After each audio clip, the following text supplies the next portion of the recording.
DİM 2025-ci il test toplusundan belə bir suala baxmaq istəyərdim.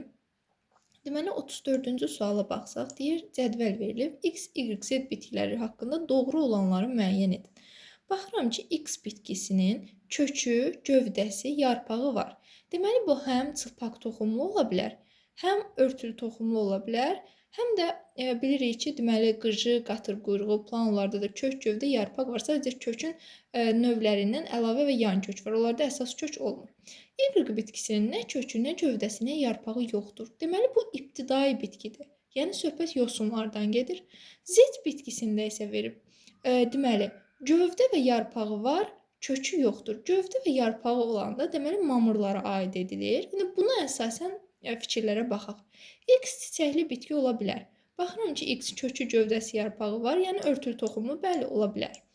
Z-in cücərtisi protal adlanır. Z üçün biz demişdik ki, Z mamırdır. Mamırın da ilk cücərtisi protal yox, protonema adlanır. Səhv fikirdir.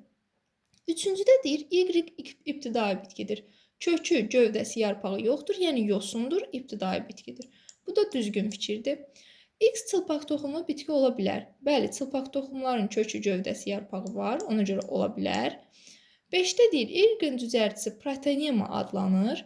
Y yosundur. Yosunun ümumiyyətlə cücərtisi olmur. Mamırlarda protonema adlanır cücərti. Səhv fikirdir. Z-də mayalama prosesində bilavasitə 4 qamet iştirak edir. Baxıram ki, Z mamırdır. Burada bir spermatozoidlə bir yumurta hüceyrə iştirak edir mayalama prosesində. Yəni 4 qamet iştirak etmir, 2 qamet iştirak edir. Ona görə bu da səhv fikirdir. Cavab variantımız olacaq 1, 3, 4.